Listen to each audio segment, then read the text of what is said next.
اعوذ باللہ من الشیطان الرجیم بسم اللہ الرحمن الرحیم ربنا اننا سمعنا۔ اب ایمان باللہ، ایمان بالآخرت کے بعد اب ایسے لوگوں کے دلوں کے کانوں میں جب کسی نبی کی آواز آتی ہے، رسول کی پکار آتی ہے تو لبیک کہتے ہیں فوراً، دیر نہیں لگاتے، جیسے حضرت ابوبکر نے فوری طور پر دعوت قبول کر لی، اس لیے کہ ایمان باللہ اور ایمان بالآخرت تک تو خود پہنچ چکے تھے۔ جو میں نے سورہ فاتحہ کے بارے میں آپ کو بتایا تھا کہ سورہ فاتحہ کو سمجھ لیجئے کہ جو شخص اولو الالباب میں سے، ہوش مند لوگوں میں سے یہاں تک پہنچ چکا ہے،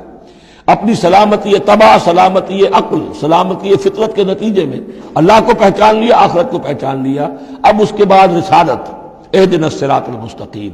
یہاں بھی یہ ہے کہ اب ایسے شخص کے سامنے اگر کسی نبی کی دعوت آئے گی، اس کا رد عمل کیا ہوگا؟ ربنا اننا سمعنا منادیا ینادی للایمان، اے رب ہمارے، ہم نے ایک ندا کرنے والے، پکارنے والے کی پکار کو سنا، وہ ایمان کی صدا لگا رہا تھا، ایمان کی ندا دے رہا تھا، ان آمنوا بربکم، کہ ایمان لاؤ اپنے رب پر، فآمنا، تو اے رب ہمارے اب ایمان لے آئے۔ اب یہاں سے دیکھیے یہ دعا، عظیم ترین دعا، یہ جو سورہ بقرہ کے آخر میں آئی تھی، یہاں میں سمجھتا ہوں کہ بعض پہلوؤں سے یہ دعا اس سے کہیں زیادہ عظیم تر ہے۔ ربنا فاغفر لنا ذنوبنا، پیسہ ہے ہمارے رب ہمارے گناہ بخش دے، وکفر عنا سیئاتنا، اور ہماری برائیاں ہم سے دور کر دے، نامہ اعمال کے دھبے بھی دھو دے، اور ہمارے دامن کردار کے جو داغ ہیں ان کو بھی صاف کر دے، وتوفنا مع الابرار، اور ہمیں وفات دیجو اپنے نیکوکار وفادار بندوں کے ساتھ۔ ربنا وآتنا ما وعدتنا علی رسلک، اور اے رب ہمارے، ہمیں دیجو وہ سب کچھ جس کا تو نے وعدہ کیا ہے ہم سے اپنے رسولوں کے ذریعے سے، ولا تخزنا یوم القیامہ، ہمیں قیامت کے دن رسوا نہ کیجو، انک لا تخلف المیعاد، یقیناً تو اپنے وعدے کے خلاف کرنے والا نہیں ہے۔ ہمیں شک ہے تو اس بات میں ہے کہ آیا ہم تیرے ان وعدوں کے مصداق ثابت ہو سکیں گے یا نہیں، لہذا تو اپنی شان غفاری سے ہماری کوتاہیوں پر پردہ پوشی کیجو، اور ہمیں دے دیجو وہ سب کچھ جو تو نے وعدہ کیا ہے رسولوں کے ذریعے سے۔ فاستجاب لہم، اب یہ ہے دعا کی قبولیت کی انتہا، فوراً اس دعا کے بعد قبولیت۔ اللہ نے ان کی دعا قبول فرمائی، انی لا اضیع عمل عامل منکم، کہ میں تم میں سے کسی عمل کرنے والے کے کسی عمل کو ضائع کرنے والا نہیں ہوں، من ذکر او انثی، خواہ وہ مرد ہو خواہ عورت، بعضکم من بعض، تم ایک دوسرے ہی میں سے ہو، ایک ہی باپ کے نطفے سے بیٹا اور بیٹی، اور ایک ہی ماں کے رحم میں پلی ہے بیٹی بھی اور بیٹا بھی۔ فالذین ہاجروا، تو میرے وہ بندے، اور اے میرے وہ بندوں جنہوں نے یہ کام کیے میرے لیے، فالذین ہاجروا، جنہوں نے ہجرت کی، واخرجوا من دیارہم، جو اپنے گھروں سے نکال دیے گئے، واوذوا فی سبیلی،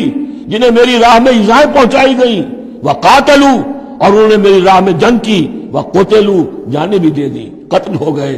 لَأُكَفِّرَنَّ عَنْهُمْ سَيِّئَاتِهِمْ، کوئی شک ہی نہیں، لازماً میں ان سے ان کی برائیوں کو دور کر دوں گا، ان کے نامہ اعمال میں کوئی دھبے ہوں گے انہیں بھی دھو دوں گا، وَلَأُدْخِلَنَّهُمْ جَنَّاتٍ تَجْرِي مِن تَحْتِهَا الْأَنْهَارُ، اور لازماً داخل کروں گا انہیں ان باغات میں جن کے نیچے نہریں بہتی ہیں، ثوابا من عند اللہ، اور یہ بدلہ ہوگا اللہ کے پاس سے، واللہ عندہ حسن الثواب، اور یقیناً اچھا بدلہ اللہ ہی کے پاس ہے۔ اب اس کے بعد جو 4 آیتیں رہ گئی، 5 آیتیں، یہ پھر ایک کنکلوڈنگ ہے تمام پر، کیونکہ اس وقت اس صورت میں کچھ یہود کا ذکر ہوا، نصارہ کا، اہل کتاب کا، اہل ایمان کا، مشرکین کا بھی۔ لا یغرنک تقلب الذین کفروا فی البلاد، اے نبی صلی اللہ علیہ وسلم، یہ کافر جو بھاگ دوڑ کر رہے ہیں ادھر سے ادھر، ادھر سے ادھر، اور سازشیں کر رہے ہیں اور جمعیتیں فراہم کر رہے ہیں اسلام کو ختم کرنے کے لیے، اس سے آپ دھوکے میں نہ آئیں، ان کی طاقت کے بارے میں کہیں آپ مروب نہ ہو جائیں۔ لا یغرنک تقلب الذین کفروا فی البلاد متاع قلیل، یہ ہم نے تھوڑی دیر کے لیے انہیں ساز و سامان دے دیا ہے، ثم ماواہم جہنم، پھر ان کا ٹھکانہ جو ہے وہ تو جہنم ہی ہے، وبئس المہاد، اور وہ بہت برا ٹھکانہ ہے۔ لیکن الذین اتقوا ربہم، اس کے برعکس جن لوگوں نے اللہ کا، اپنے رب کا تقوی اختیار کیا، لہم جنات تجری من تحتہا الانہار خالدین فیہا، ان کے لیے باغات ہوں گے جن کے دامن میں ندیاں بہتی ہوں گی، اس میں وہ ہمیشہ ہمیشہ رہیں گے، نزلا من عند اللہ، اور یہ بھی ابتدائی مہمان نوازی ہوگی اللہ کی طرف سے، نزل، وما عند اللہ خیر للابرار، اور مزید جو اللہ کے پاس ہے وہ بہت بہتر ہے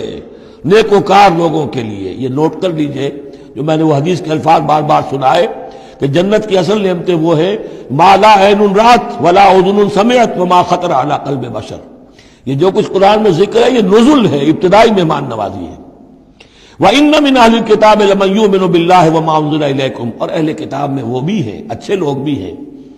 جو ایمان رکھتے ہیں اللہ پر بھی، وما انزل الیکم، اور اس پر بھی جو تم پر نازل کیا گیا، وما انزل الیہم، اور اس پر بھی جو ان کی طرف نازل کیا گیا، خاشعین للہ، ان کے دلوں میں اللہ کا خوف ہے، عجز کرتے ہیں، عاجزی اور تواضع برتتے ہیں۔ لا یشترون بآیات اللہ ثمنا قلیلا، وہ اللہ کی آیات کو حقیر سی قیمتوں پر فروخت نہیں کرتے۔ اولئک لہم اجرہم عند ربہم، یقیناً ایسے لوگوں کا اجر ان کے رب کے پاس محفوظ ہے۔ ان اللہ سریع الحساب، یقیناً اللہ تعالی حساب لینے میں دیر نہیں لگاتا۔ آخری آیت پھر بہت جامع ہے، یا ایھا الذین آمنوا، اہل ایمان، اصبروا، صبر کرو، وصابروا، صبر میں اپنے دشمنوں سے بڑھ جاؤ۔ مصابرت جو ہے باب مفاعلہ، اس میں مقابلہ آتا ہے۔ ایک تو ہے صبر کرنا، ایک صبر وہ بھی تو کر رہے ہیں نا۔ ان یمسسکم قرح فقد مس القوم قرح مثلہ، تمہیں چرکا آج لگا ہے، ایک سال پہلے انہیں چرکا لگا تھا، 70 مارے گئے تھے، اور وہ ایک سال کے اندر پھر آگے چڑھائی کر کے، تو تم اپنا دل جو ہے غمگین کر کے کیوں بیٹھے ہوئے ہو؟ تو تمہیں تو ان سے بڑھ کر صبر کرنا ہے، ان سے بڑھ کر قربانیاں دینی ہے، تبھی تو تم در حقیقت اللہ تعالیٰ کے صحیح وفادار ثابت ہوگے۔ یا ایھا الذین آمنوا اصبروا وصابروا ورابطوا، رابطوا مرابطہ جو ہے پہرے کو بھی کہتے ہیں، اور یہ کہ ربط، نظم، ڈسپلن، مضبوط، مربوط، وہ جو آیا حتی اذا فشلتم وتنازعتم فی الامر، تم نے ڈھیلا کیا اپنا نظم، تم نے جو ہے وہ سب اطاعت کے اندر کمی کی، لہذا تمہارے اوپر یہ اللہ تعالیٰ کی طرف سے صدا آ گئی۔ یا ایھا الذین آمنوا اصبروا وصابروا ورابطوا، اہل ایمان صبر پر جاگزی رہو اور صبر کے مقابلے میں دوسروں سے آگے نکل جاؤ، ورابطوا، اور مربوط رہو، واتقوا اللہ لعلکم تفلحون، اور آخری اور اہم ترین چیز اللہ کا تقوی اختیار کیے رکھو تاکہ تم فلاح پاؤ۔ یہ سب کچھ کرو گے تو فلاح ملے گی، ایسے ہی گھر بیٹھے فلاح نہیں ملتی۔ صدق اللہ العظیم۔